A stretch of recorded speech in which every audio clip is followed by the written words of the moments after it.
કૈવલ હંસો સત કૈવલ સાહેબ સત્ય સાહેબ સત્ય સાહેબ.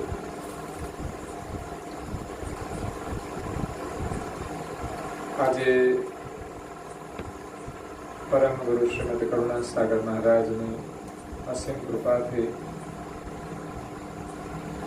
સમર્થ કુમાર પ્રકાશભાઈ, રમણભાઈ પટેલ અને અસ્મિકાબેન પ્રકાશભાઈ પટેલ પરિવારની હાર્દિક ભાવનાથી એમના ઘરે ગુરુ કથાનું આયોજન કરવામાં આવ્યું છે. સાથે સાથે ગઈકાલે ગુરુ પૂર્ણિમા હતી અને ચાતુર્માસનો પ્રારંભ થયો છે. ગઈકાલે પણ કથા હતી ને આજે પણ છે.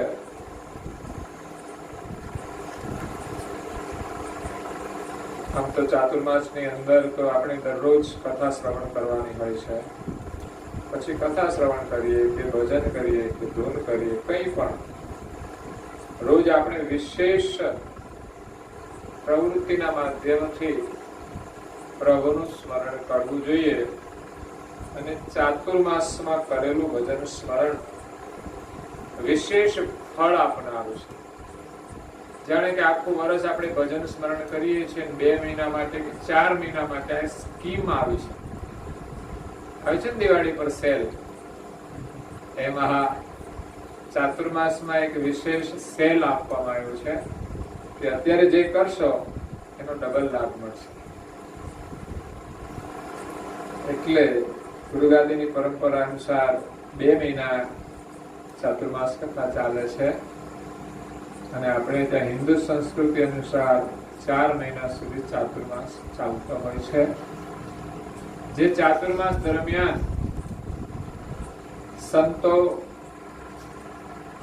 વિચરણ નથી કરતા. પહેલાની પરંપરા છે, અત્યારે કરે છે. અત્યારે સાધનો છે, વાહનો છે, પણ પહેલા તો મોટા ભાગે લોકો પગપાળા ચાલતા. ત્યારે વરસાદ આવે એટલે અગવડતાઓ પડે જવાની, અને આમે વરસાદમાં કોઈ પ્રોગ્રામ પણ ન હોય. એટલે વિશેષ કરીને ચાતુર્માસમાં સંતો મહાપુરુષો એક જગ્યાએ સ્થિત થઈને અનુષ્ઠાન કરે છે, સાધના કરે છે, સ્વાધ્યાય કરે છે. આપણે તો 12 મહિના કરીએ છીએ એક સરખું. જો કંઈ જ ન કરતા હો તો તમને એમ થાય ચાલો શ્રાવણ મહિનો આવ્યો છે તો કંઈક આપણે 1 મહિનો ભજન કરીએ. સીઝન આવે, સીઝન ભજન. અરે આપણા માટે તો એવું નથી. આપણે તો એને કાયમને માટે મહત્વ આપીએ છીએ. એટલે આપણી જે યાત્રા છે એ નિરંતર ચાલનારી છે. તો ચાતુર્માસની અંદર આપણો જે ક્રમશઃ ગુરુ કથાનો ગ્રંથ છે, જેનું નામ છે, જોવું પડશે, સક્રત પરમ પ્રકાશ મણિભાષ્ય. સક્રત એક સરનેમ સમજો, પરમ પ્રકાશ એક નામ સમજો, અને એના પાછળનું નામ મણિભાષ્ય, મણિભાઈ સમજો. એમ 3 વિભાગમાં આપણે એને વહેંચીએ તો નામ જલ્દી યાદ રહી જાય. સક્રત પરમ પ્રકાશ મણિભાષ્ય. સક્રત એ સર્જનહાર છે. શું છે? સર્જનહાર. અને પરમ પ્રકાશ, પ્રકાશ તો સૂર્યનો પણ છે, પણ આ તો પરમ પ્રકાશ, જેમાં ક્યારે અંધકાર ન હોય. આ પ્રકાશ, ખાલી પ્રકાશ. આપણે પરમ પ્રકાશમાં જવાનું છે. મણિ એટલે તેજસ્વી જે રત્ન આવે છે, જે પ્રકાશ આપે એને મણિ કહેવાય. કૈવલ કરતા જે છે એમના જ્ઞાનનો જે પ્રકાશ આ ગ્રંથમાં છે, એ આ ગ્રંથ એક મણિ છે. અને એનું આ ભાષ્ય છે, ભાષણ બોલવું. પરમ ગુરુ કરુણાસાગર મહારાજે આ ભાષ્ય કર્યું છે, જેને આપણે શ્રવણ કર્યું. સમજાય ન સમજાય છતાં પણ તમે વાંચશો ને તો ધીમે ધીમે સમજાશે. પરમ ગુરુના સ્વમુખે નીકળેલી આ વાણી છે. આ સક્રત પરમ પ્રકાશ મણિભાષ્ય ગ્રંથનું ચોથું અંગ છે સંસ્કૃત પ્રાકૃત વાણીનો સિદ્ધાંત. ભાષા ઉપર પરમ ગુરુએ કહ્યું છે, કારણ કે દુનિયામાં ભાષાને લઈને પણ બહુ વિવાદ ચાલે છે. લોકો એમ માને છે કે આ જ ભાષા શ્રેષ્ઠ છે, કોઈ એમ માને કે વ્યાકરણ હોય તો જ એ બરાબર. ઘણા વિદ્વાનો છે, વ્યાકરણાચાર્યો છે, એ કોઈ પણ જ્ઞાનનું અર્થઘટન વ્યાકરણથી કરે, ભાષાનું અર્થઘટન વ્યાકરણથી કરે. એટલે પરમ ગુરુ એમ કહે છે કે ભાષાનો જો વિચાર કરીએ તો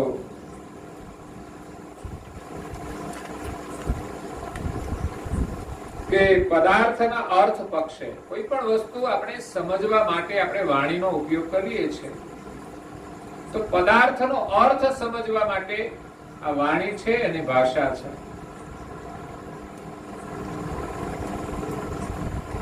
જો પ્રાકૃત દ્વારા સરળ થતું હોય તો પછી વ્યાકરણની જરૂર નથી. આપણે સહજ ભાષામાં, પ્રાકૃત ભાષામાં કોઈ પણ વસ્તુ સમજી જઈએ પછી એની સંધિ છૂટી પાડવાની જરૂર નથી. આ તો વધારે સમજવા માટે વ્યાકરણની આવશ્યકતા હોય છે. ભાષા અલગ અલગ હોય, અલગ અલગ દેશની. તો પરમ ગુરુએ આગળ કહ્યું કે જુદા જુદા દેશની જુદી જુદી ભાષાઓ છે. અત્યારે પણ છે. આપણા એક દેશની અંદર દરેક રાજ્યની ભાષા જુદી છે.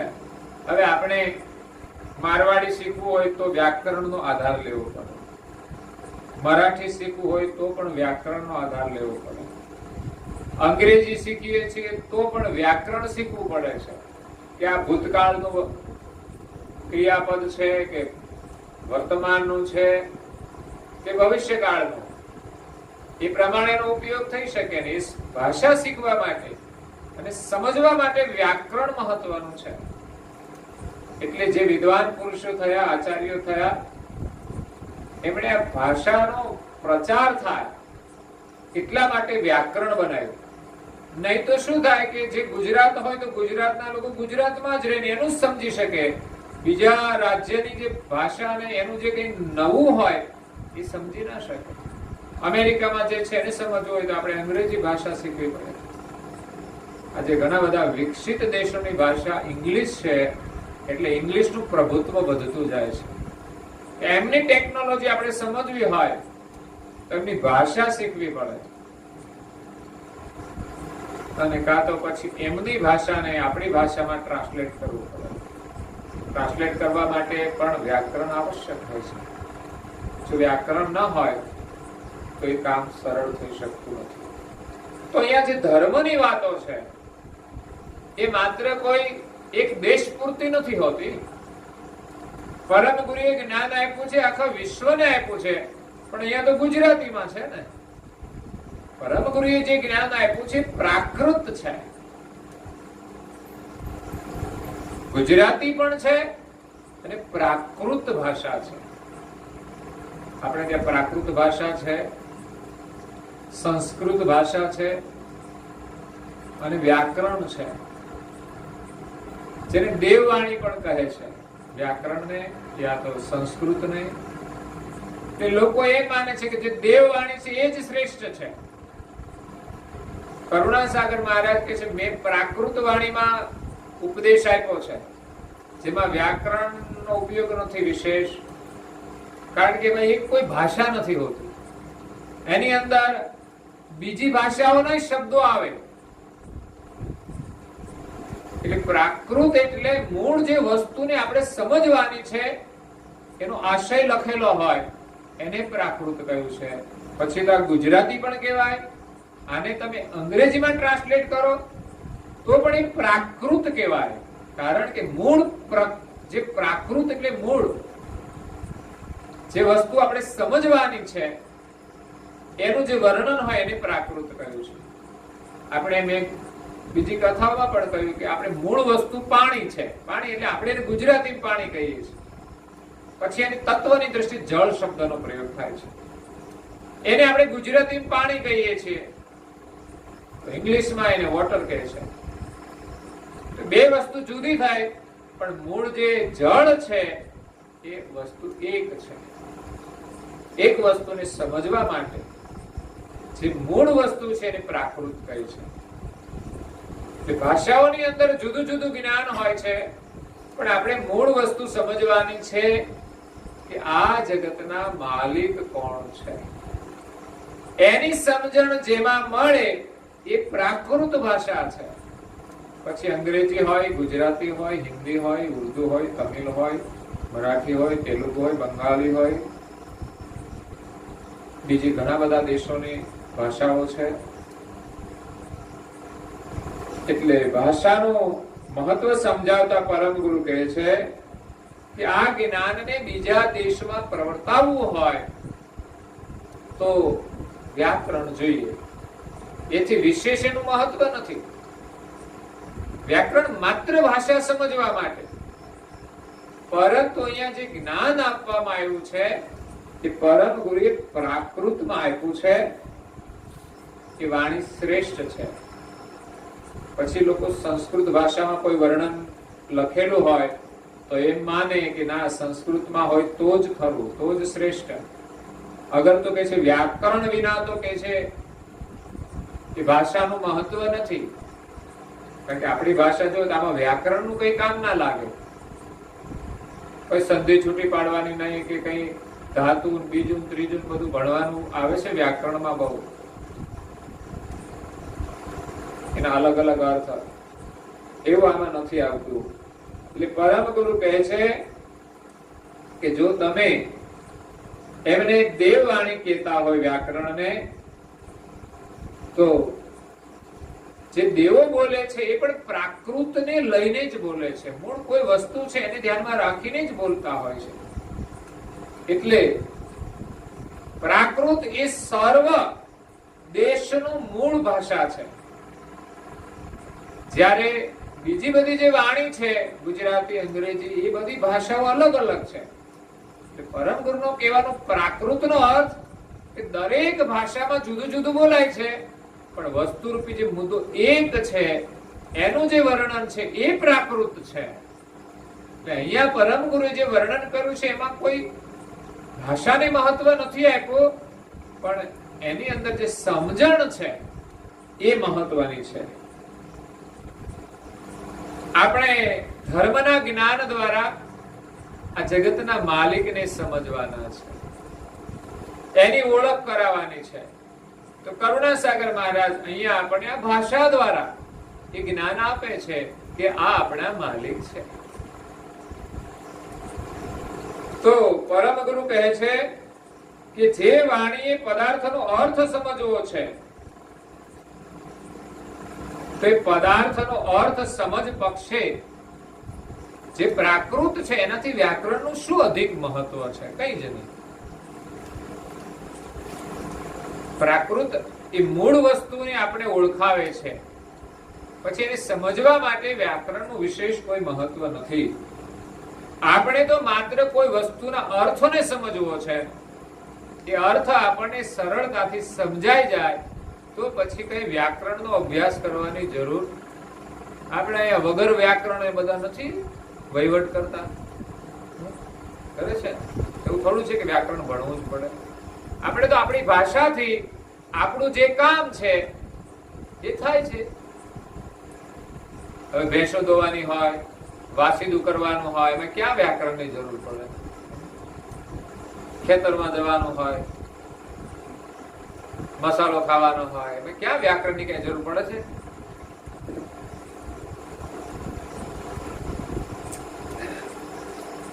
અહીંયા પરમ ગુરુ એક દ્રષ્ટાંત આપ્યું છે. કોઈ બેડાનું જે વૃક્ષ હોય, બેડાનું તો કઈ ખબર નહીં, નામ સાંભળ્યું છે?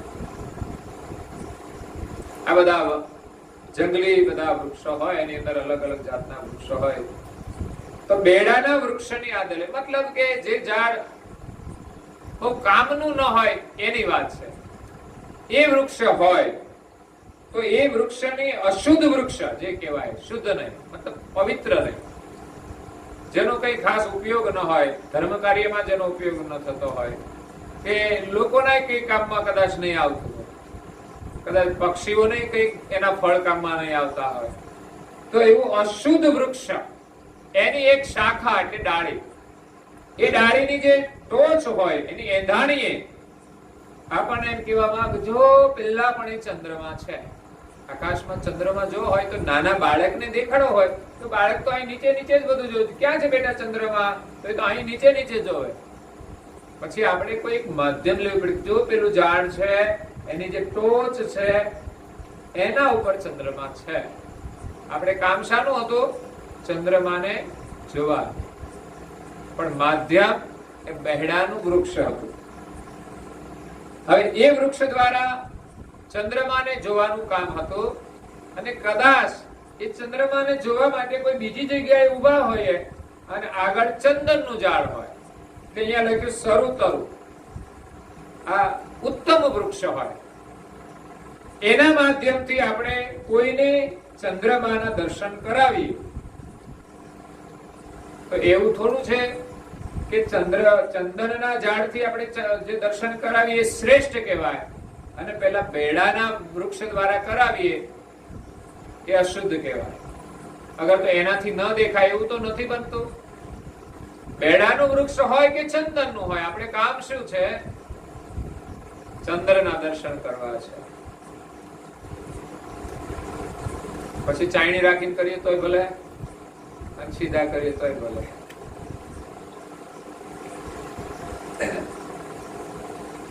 એટલે વૃક્ષ શુભ હોય કે અશુભ, પણ એનું વિશેષ કોઈ મહત્વ નથી.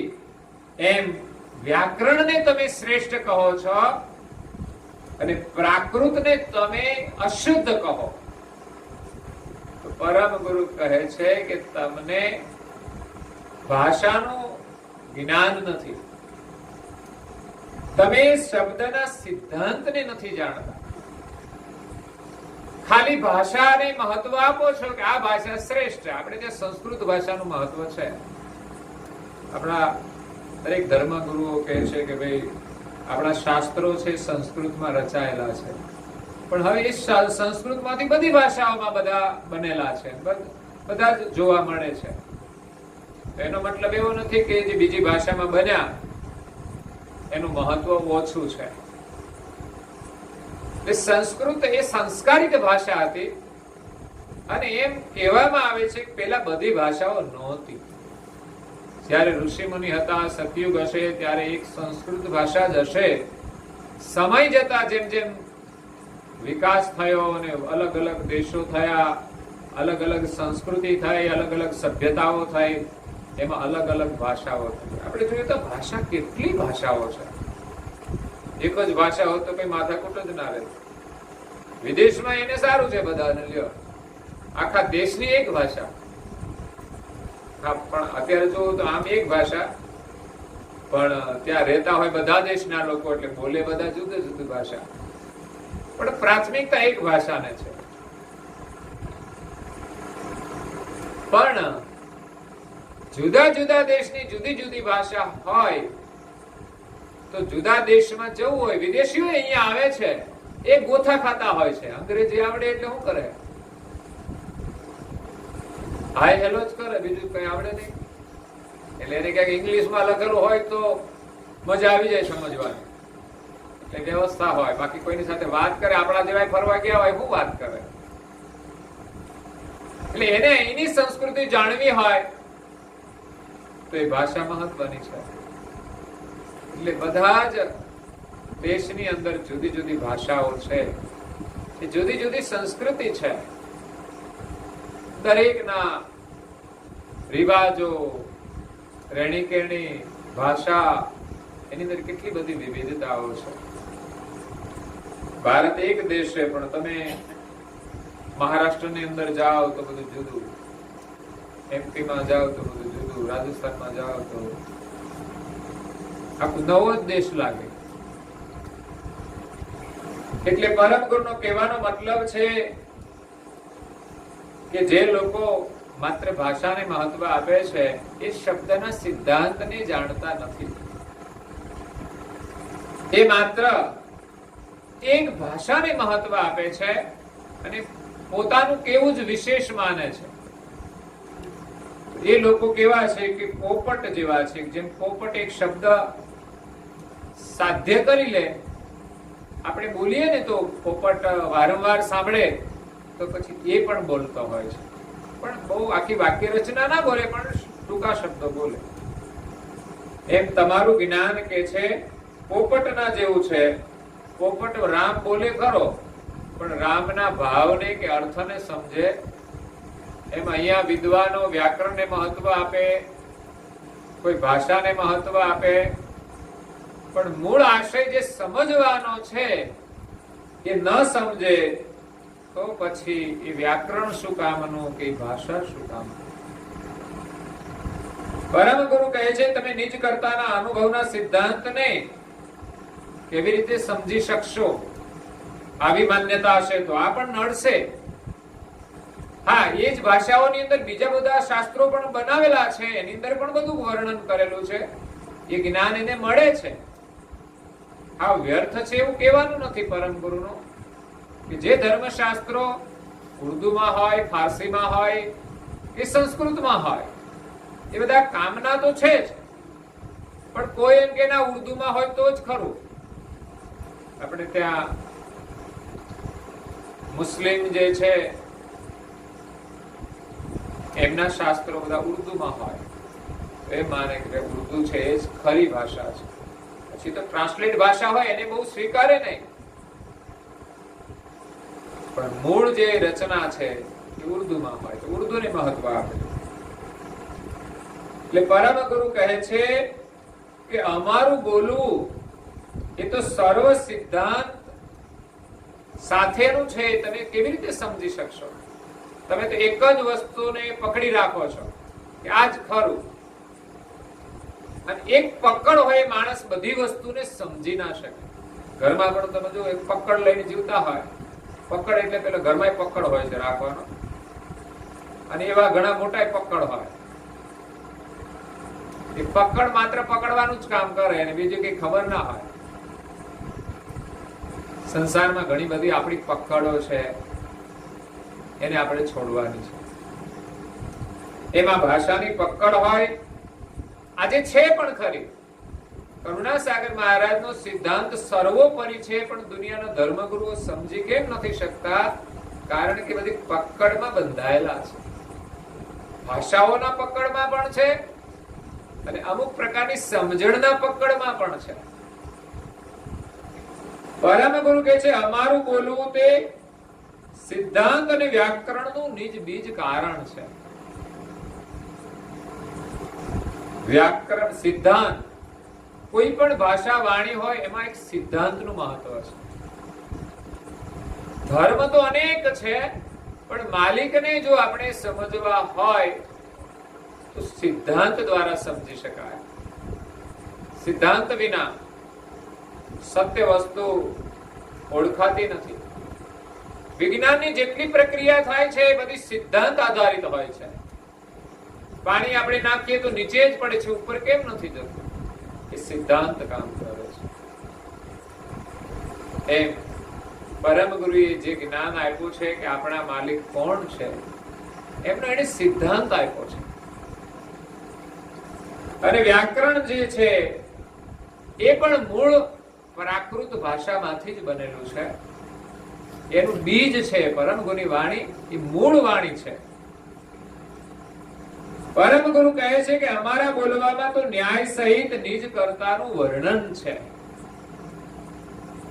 આ પરમ ગુરુની વાણીની શ્રેષ્ઠતા છે. આ પ્રાકૃત વાણી કે આ જગતના જે કર્તા છે એનું ન્યાય સહિત વર્ણન છે. ન્યાય સહિત એટલે સિદ્ધાંત સાથે. કયા કયા સિદ્ધાંત છે એનું પણ અહીંયા વર્ણન કરે છે. પરમ ગુરુ કહે છે રખે તમે પ્રાકૃતને જોઈને કઈ પાછા ના ભાગતા કે આમાં તો કઈ નથી. એમ ગુજરાતીમાં વર્ણન હોય કે પ્રાકૃતમાં હોય એટલે એને સામાન્ય ગણે, અને મૂળ જે વ્યાકરણ હોય, સંસ્કૃત હોય એને જ મહત્વ આપે. આ જ શાસ્ત્રો શ્રેષ્ઠ છે. પણ વાણીથી જ કોઈ શાસ્ત્ર શ્રેષ્ઠ બની શકતું નથી.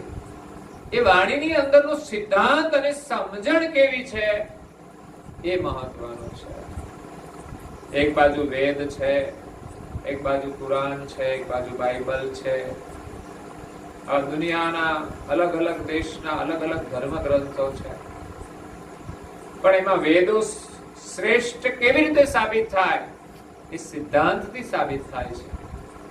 એની અંદર જે વર્ણન છે એ સિદ્ધાંત દ્વારા કરવામાં આવ્યું છે.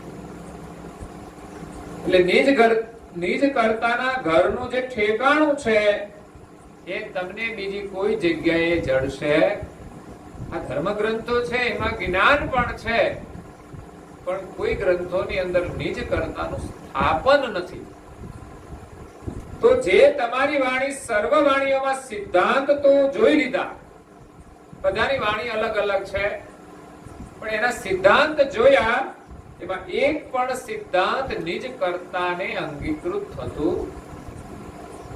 મતલબ કે કોઈ ગ્રંથોમાં નિજ કર્તાનું સ્થાપન નથી. બધા ઈશ્વર માને છે.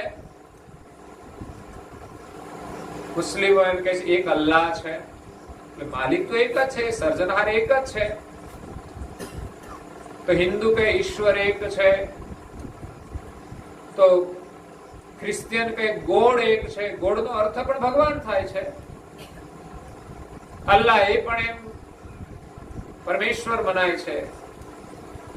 એક છે એવું માને છે, પણ ન્યાય સહિત કોઈ ધર્મ ગ્રંથમાં એક માલિકનું સ્થાપન નથી. વાતો એક માલિકની કરે છે, પણ બધા જ લોકો એકને માને છે, તો બધાનો મત તો મળવો જોઈએ ને.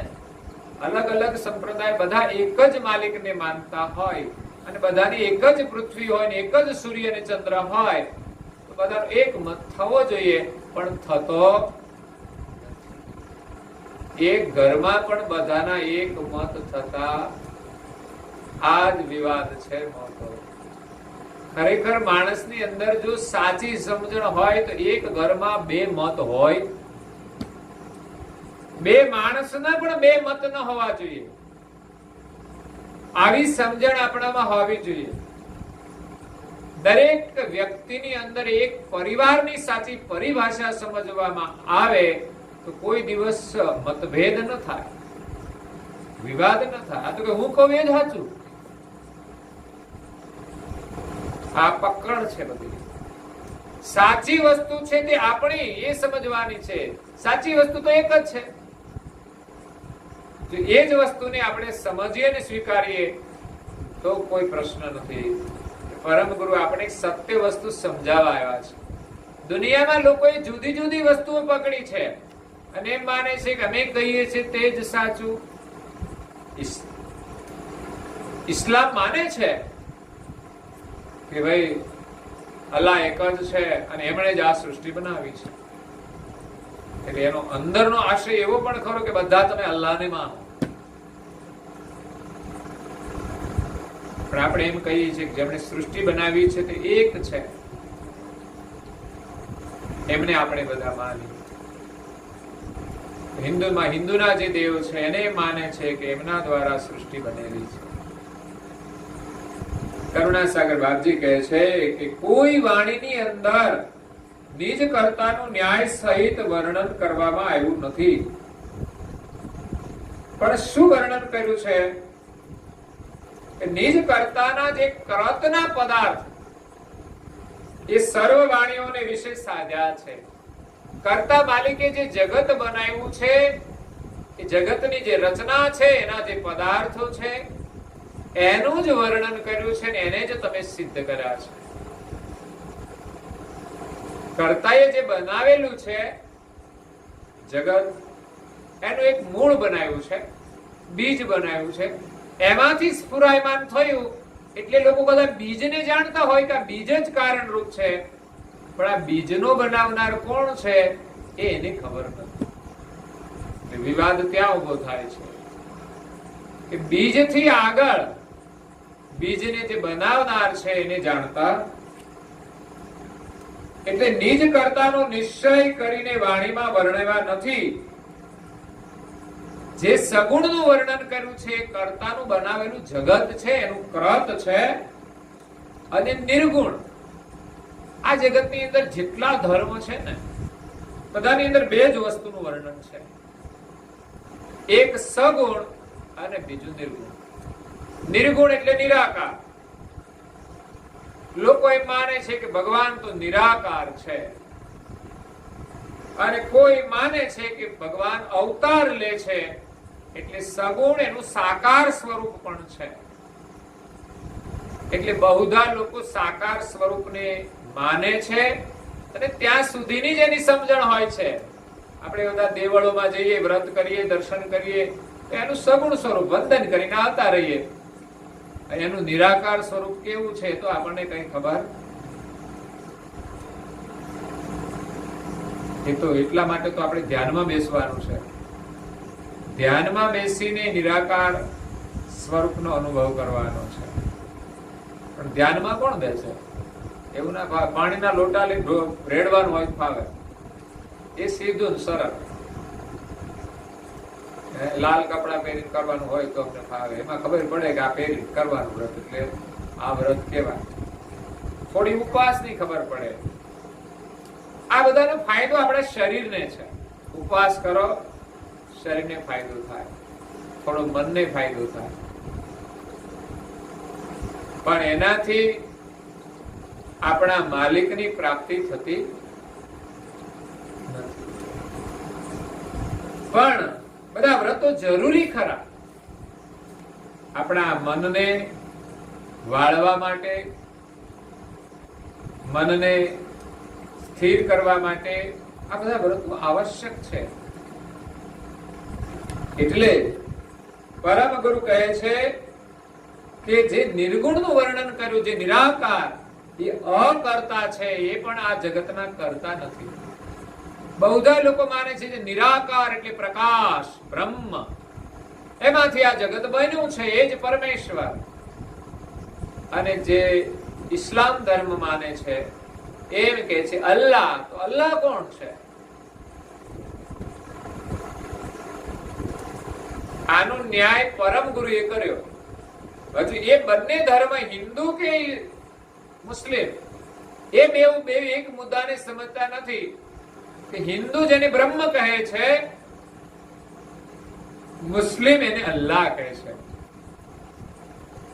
આ બે વસ્તુ એક છે એ કરુણાસાગર મહારાજે સિદ્ધ કર્યું છે. કારણ કે એની પાસે એનાથી ઉપરનો અનુભવ છે. સર્જનહાર કૈવલ છે, એનો જે પ્રકાશ એ બ્રહ્મ છે, અને બ્રહ્મ એ અકર્તા છે, એનાથી કશું નવું ઉત્પન્ન થતું છે. તો પ્રકાશથી કઈ આપોઆપ કોઈ વસ્તુ બનતી નથી. પ્રકાશ માત્ર પ્રકાશ આપે.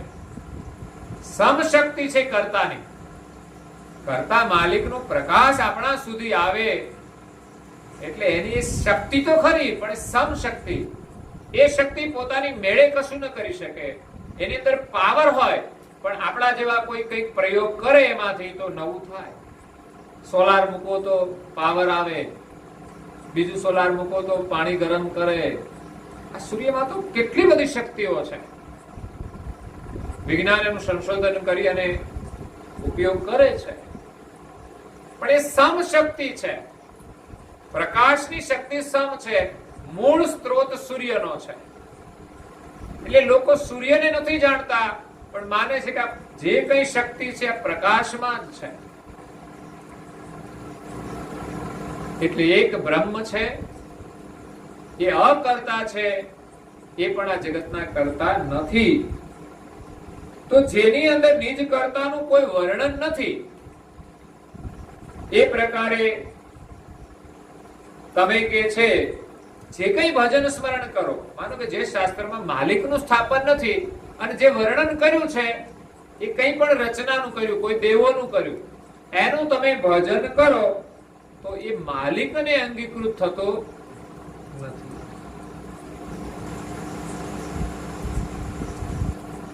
એટલે આ સિદ્ધાંત સમજવાનો છે. વાણીનું મહત્વ, જ્યારે જે વાણીના સ્થાપન કરેલા ભજન સ્મરણ તમે કર્તાને અંગીકૃત ન થાય તો પછી વાણી આપણા માટે કોઈ મહત્વની નથી. પછી દેવવાણી હોય તો પણ ભલે, વ્યાકરણ હોય તો પણ ભલે. અને દેવવાણીની અંદર પણ જો માલિકનું સ્થાપન ન હોય તો એ કનિષ્ઠ જાણવી, મનુષ્યની વાણી કરતા પણ કનિષ્ઠ. આમ તો દેવોની વાણી પવિત્ર મનાય છે, છતાં પણ એમાં જો માલિકનું સ્થાપન ન હોય તો એ મનુષ્ય કરતા પણ કનિષ્ઠ જાણવી. પછી વ્યાકરણ હોય કે પ્રાકૃત, જે વાણીમાં સિદ્ધાંત મોટું હોય એ જ વાણી શ્રેષ્ઠ, અને એ જ વાણીને ગ્રહણ કરવી. પરમ ગુરુનું જ્ઞાન છે એ શ્રેષ્ઠ છે, કારણ કે એનો સિદ્ધાંત શ્રેષ્ઠ છે. આ જ્ઞાન દ્વારા આપણને સાચા માલિકની ઓળખ થશે અને એનું ભજન થશે, અને એ માલિકને જ અંગીકૃત થશે કે જેમણે આ જગત બનાવ્યું છે. એ સિવાય દુનિયામાં જે ધર્મ ગ્રંથો છે એનું જ્ઞાન છે, એમાં જે માન્યતાઓ સગુણની હોય કે નિર્ગુણની, એનું ભજન કરશે તો સગુણને અંગીકૃત થશે કે નિર્ગુણની સાથે એનો સંબંધ જોડાશે, પણ માલિક સાથે એની એકતા થશે. એટલે જે વાણીમાં નિજ કર્તાનું સ્થાપન હોય એ જ વાણી શ્રેષ્ઠ જાણવી.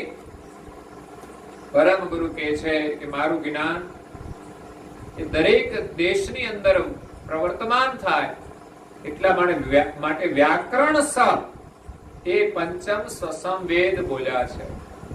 પંચમ વેદની વાણી છે એ બહુ સરળ તત્વ જ્ઞાનની છે કે આ જગતની રચના કેવી રીતે થઈ છે એ મૂળ તત્વથી માંડી અને આખા જગતનો જે વિસ્તાર છે એનું વર્ણન સરળતાથી કરેલું છે. પરંતુ સર્વને આબાલ વૃદ્ધને સમજવામાં આવે નહીં. કોઈ નાના બાળકો હોય કે વૃદ્ધ હોય તો બધા એ સમજી શકતા નથી. એટલે અહીંયા પરમ ગુરુ કહે છે કે તમને એ નિજ કર્તાનો અર્થ આશય એકદેશી જે છે સમજાવીએ છે કે ભાઈ આપણા કર્તા એક છે, એકદેશી. પેલામાં તો તત્વજ્ઞાન છે, બધા ના સમજે, પણ આપણા માલિક કોણ છે એકદેશીની વાત આ જ ગ્રંથમાં આવી હતી કે સૂર્ય એકદેશી છે અને એનો પ્રકાશ સર્વદેશી છે. એમાં જગતના કર્તા એકદેશી છે, એટલે એક જગ્યાએ અચલ છે. સર્વદેશી જે છે પ્રકાશ એ તો સર્વત્ર વ્યાપક હોય. પરમાત્મા જો સર્વત્ર વ્યાપક હોય તો કોઈ જગ્યાએ અજ્ઞાન રહી શકે? આપણામાં તો અજ્ઞાન છે, એટલે એનો પ્રકાશ આવ્યો છે અહીંયા, પણ આપણે પડદો રાખીએ તો પછી પ્રકાશ આવે ખરો? ભાઈ આ તો પ્રકાશ જ આવ્યો છે. ઘરનો દરવાજો બંધ કરો તો અંદર પ્રકાશ આવે નહીં. વાદળો આવી જાય આડા તો પ્રકાશ આવતો નથી. એટલે કર્તા માલિક એક દેશી છે, એક જગ્યાએ સ્થિર છે, એ ક્યારેય આ સૃષ્ટિમાં આવતા નથી. એટલે સમજવાનું કે ભગવાન ક્યાંય અવતાર લેતા નથી. જે અવતાર થયા બધા દેવોના થયા છે, એ કર્તાના હુકમ પ્રમાણે થયા છે. એ ગમે ત્યારે પણ આવી શકે નહીં. હુકમ વિના એ ક્યારે આવતા નથી. એટલે પરમ ગુરુએ એક દેશી આશય સમજાવ્યો છે. બીજી અનેક વાણીઓ છે, ધર્મ ગ્રંથો છે, જેની અંદર વિદ્વત્તા છે, ડાહપણ છે, ચતુરાઈ છે અને લાવણ્યતા ભરેલી છે. એમ કે છે લાવણ્ય એટલે સુમધુર છે. ઘણી બધી રચનાઓ એવી છે જે ગ્રંથો વાંચીએ તો આપણે ગમે, વાર્તા જેવા હોય. તમે પુરાણો વાંચો તો બહુ મજા આવે કે એમાં ઇતિહાસ હોય, કથા હોય. ત્યારે આમાં તો કઈ મજા પડે? ભાષા, સિદ્ધાંત, તત્વજ્ઞાન. પણ પરમ ગુરુ કહે છે બધા ઇતિહાસ કરવાની વાણી છે. ઇતિહાસ ની અંદર જે કઈ ઉત્તમ હોય જીવન, એનું એક વર્ણન હોય કે ભાઈ આ લોકો આવા પ્રકારનું ઉત્તમ જીવન જીવી ગયા, કે એના જીવનમાંથી આપણને પ્રેરણા મળે.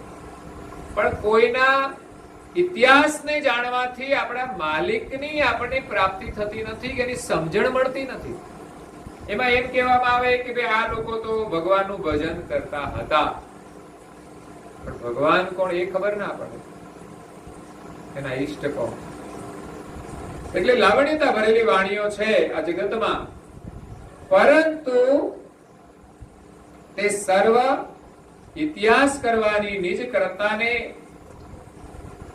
અંગીકૃત કરીને એમની સાથે હેત ઉપજાવે એવી વાણી. બીજી બધી વાણીઓ છે, ઉપદેશ છે, એની અંદર મધુરતા છે, આનંદ આવે તમને, પણ નિજ કર્તાની સાથે આપણી એકતા થાય અને એમના પ્રત્યે આપણો હેત વધે એવી કોઈ વાણી નથી. એના માટે પરમ ગુરુ કહે છે કે એવી વાણી જ મહત્વની છે કે જેમાં નિજ કર્તાનું વર્ણન હોય, નિજ કર્તા પ્રત્યે આપણને હેત ઉપજાવે. એ સિવાયની વાણી કેવી કહેવાય? તો કે જેમ કોઈ નગર નાયિકા, ગુણિકા જેને કહેવાય, જેનો કોઈ પતિ ન હોય, તે અતિશય લાવણ્ય હોય, સુંદર હોય, એનામાં ડાપણ પણ હોય અને વાણીથી વિશ્વને મોહિત કરે.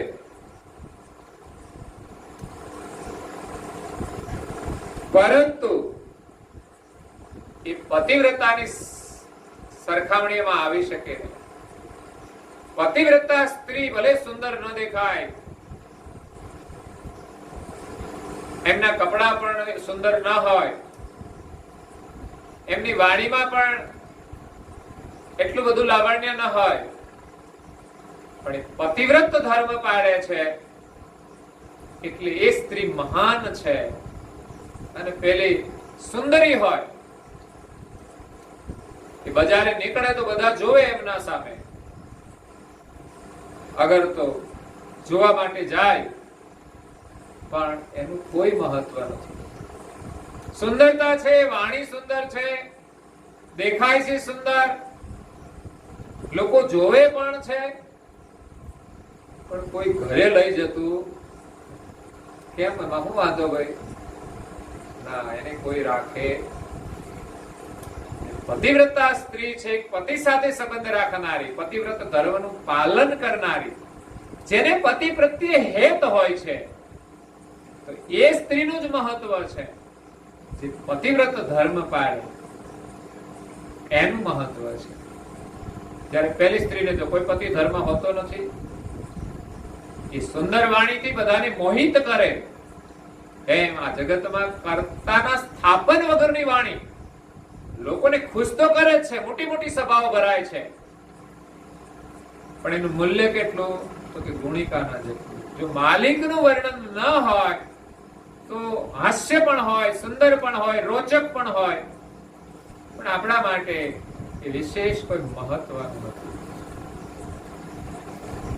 પતિવ્રતા થોડા જ વચન બોલે પણ એના પતિને ખુશ કરે છે, અને પેલી તો કેટલું બધું લાવણ્યતાથી બોલે, ચાલાકી પણ બહુ વાપરવી પડે, છતાં પણ કોઈ વ્યક્તિ એને પોતાની બનાવતું નથી. એટલે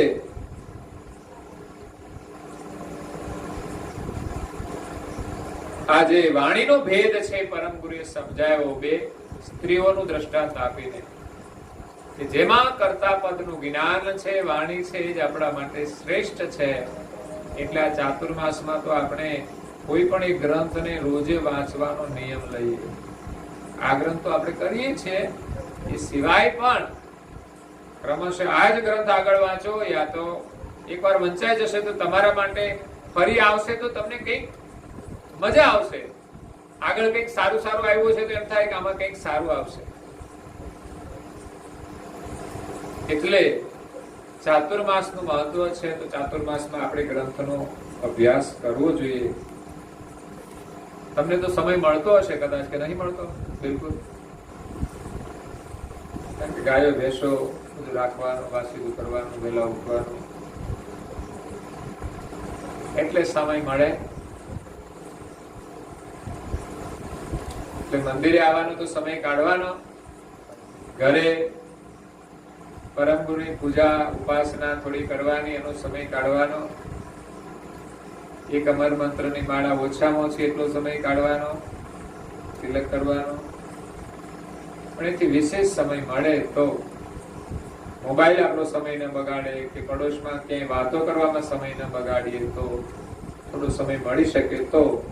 નહીં તો ન્યૂઝપેપર વાંચીએ છીએ આપણે, ના આવે તો ચાલે પણ ફરવું પડે, હોય તો આપણે 15 મિનિટ તો કમસે કમ એને મહત્વ આપીએ કે ના ગમે એમ કામકાજમાંથી ટાઈમ મળી જાય એટલે યાદ આવી જાય કે આજે પેપર વાંચવાનું આજે બાકી. પણ કોઈ એમ નથી કહેતું કે નવરા થયા તો આજે ગ્રંથ વાંચવાનો બાકી. નવરા થયા તો શું કરશું, એ શું કરો છો, કાં તો ફોન કરીને પૂછી લઈએ, કાં તો વોટ્સએપમાં ઘૂસી જઈએ. અને યુટ્યુબ તો બહુ મોટી છે, યુટ્યુબ ની અંદર ગયા અને પછી પાછું આવવું મુશ્કેલ છે. એકવાર ખોલ્યું હતું પણ એક નિયમથી આપણે આ ગ્રંથનું અધ્યયન કરી, આ પરમ ગુરુએ આટલા શબ્દો કહ્યા, આપણે બહુ ચિંતન કરીને સાંભળ્યા, એ બહુ જ મહત્વના છે. આ જ આત્મ કલ્યાણ માટે, આપણા માટે દીવાદાંડી રૂપ બનશે, પથદર્શક બનશે. આ ભૂમિકા છે ત્યારે આપણે પરમ ગુરુના શરણમાં જઈ શકીશું. એ સિવાય આપણને રસ્તો મળશે નહીં કે આપણને ભજન કરવાનું બળ નહીં મળે. ઘણી વાર આપણે કેવું ભજનમાં જઈએ તો ઘડિયાળ સામે જોઈને ભજન કરીએ.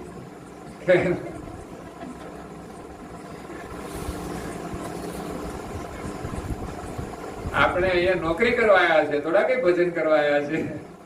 ટાઈમ થાય એટલે નોકરી પૂરી થઈ જાય. જો કે સમયની મર્યાદાઓ છે દરેક કાર્યની અંદર, આવી છે બહુ મહત્વની વસ્તુ છે. અને સમયનું પાલન કરીએ તો આપણે બધું કામ કરી શકીએ છીએ. અમારે તો સમયનું કોઈ બંધન ના હોય એટલે અમે તો જે કરીએ તે કર્યા જ કરીએ. અમે ઘડિયાળને જોતા જ નથી કોઈ દિવસ. આ તો તમારે લઈને અમારે ઘડિયાળમાં જોઈને ચાલવું પડે, બાકી અમારે ઘડિયાળને કોઈ લેવા દેવાનું. આપણું જે જીવન છે એ બહુ મોટી ઘડિયાળ છે. બસ શું કરવાનું છે એ નક્કી કરવાનું. સવારે ઉઠ્યા પછી ક્રમશઃ એક પછી એક પછી એક સ્ટેપ બાય સ્ટેપ બધું ચાલ્યા કરવાનું. તમારે તો જો આ ન કરો તો ક્યાંક બીજે ઘૂસી જાવ. તો હવારમાં મંજૂર બધા મળી જાય ભેગા વાતો કરવા. હવારમાં તો મૌન જ રહેવાનું, પ્રાર્થના ઉપાસના એમાં જ ચિત્ત રાખવાનું. તો અહીંયા પરમ ગુરુએ અંતમાં કહ્યું કે નિજ કરતા પતિના સ્થાપન વિનાની વાણીના કર્તાને કોણ પોતાનો માનને સહાય કરીને મોક્ષ પમાડશે. તે અહીં કર્તાનું વર્ણન કોઈ ગ્રંથોમાં નથી. એ જેનું વર્ણન કર્યું હશે એને ભગવાન માનતા હશે, પણ નિજ કરતા વિના કોઈ એને મોક્ષ આપી શકતું નથી. જે ન ધણિયા કહેવાય, જેનો કોઈ ધણી નથી, એ ભવની અંદર ભટક્યા જ કરે છે, એનો કોઈ કાળે પાર આવતો. પતિ વિનાની વાણી શુષ્ક કહેવાય. શુષ્ક એટલે શુષ્ક વાણી. રાજુભાઈ, સુખી વાણી, શુષ્ક, નિરસ. પરમ ગુરુની વાણી તો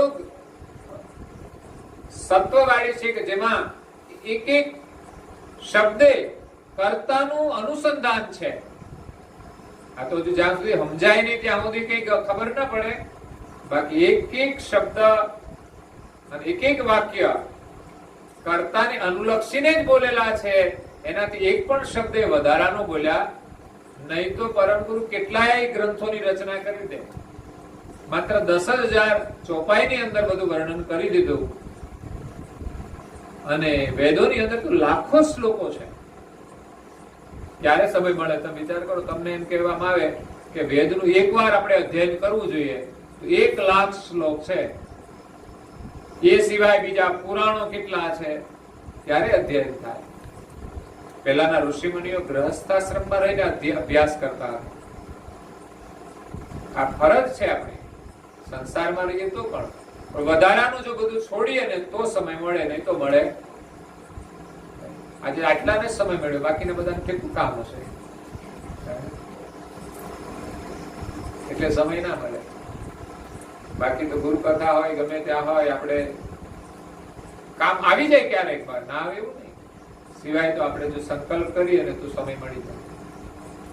આમાં જો અમુક એવા છે કે લગભગ કોઈ દિવસ રજા ના હોય, અહીં હોય એટલે લગભગ હાજર એમાં નંબર 1 બહેનોમાં.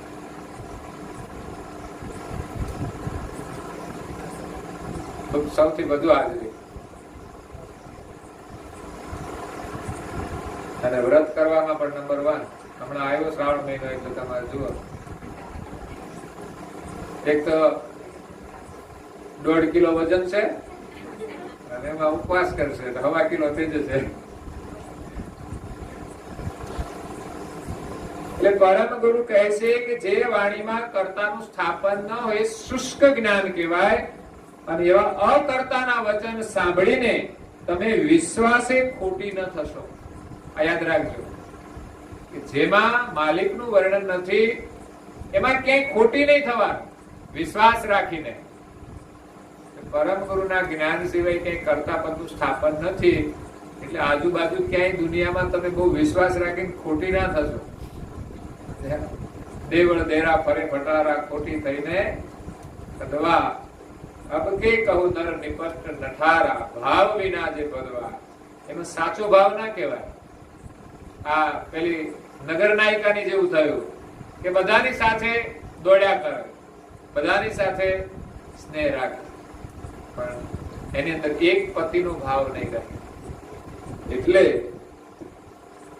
પરમ ગુરુ કહે છે કે જો તમે એ પ્રકારે બીજાના વિશ્વાસે રહેશો માલિકને છોડીને તો અંતે પસ્તાશો. જ્યારે જીવન પૂરું થશે ત્યારે એ પસ્તાવો કેવો હશે એના માટે એક દાખલો આપે છે જે આપણે બીજી કથામાં અભ્યાસ કરીને આ અંગને સમાપન કરીશું. અહીંયા કથાને વિરામ આપીએ છીએ. અસ્તુ સત્યવલ સાગર. આમ તો આજની વિશેષ કથા અમારા રશ્મિકાબેનની બહુ બાધાઓ છે સમર્થ માટે અને વિશેષ ભાવના છે કે બસ એનું આરોગ્ય સારું રહે તે પરમ ગુરુના શરણમાં પ્રાર્થના કરીએ છીએ કે એમનું એક જે સ્વપ્ન છે બહાર જવાનું પણ એમાં અવરોધ આવ્યો એટલે 2 વખત પુનઃ પરત આવવું પડ્યું અને એનાથી ખોટો ખર્ચ પણ વધી જાય. અહીંયા બંને બહુ ખૂબ મહેનત કરી અને એમને પરદેશ મોકલ્યો છે. એવું નથી કઈ બધી સગવડ છે ને વિદેશમાં જાય છે એના માટે સહેલું હોય, પણ આ તો ખેતરમાં મહેનત કરીને જે કઈ મિલકત હોય પછી લોનથી કરી હોય એ રીતે એક સાહસ કર્યું છે બહાર જવા માટેનું. તો આપણે પરમ ગુરુને પ્રાર્થના કરીએ કે એમનું આરોગ્ય સારું રહે અને અભ્યાસમાં આગળ જાય અને પરિવાર સુખી થાય એવી પ્રાર્થના. સત્યવલ સાગર. आद्य सकरात स्वरज करुणेश कैवल करता की जय. श्री कृष्ण स्वामी महाराज की जय. परम गुरु श्रीमद करुणा सागर महाराज की जय. पूज्य श्री नारायण दास जी महाराज की जय. श्री सब कुबेराचार्य महाराज की जय. श्री सब संतन की जय. श्री सब देवन की जय. श्री ज्ञान संप्रदाय की जय. श्री गुरु गादी सारसापुरी की जय. श्री कैवल धाम की जय. कथा सत्संग पुणावती का सत्यवल साहिब. कैवल हंसो सब कैवल साहिब. बोलो जो आजू बाजू सब ने सत्यवल साहिब. जय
કરલે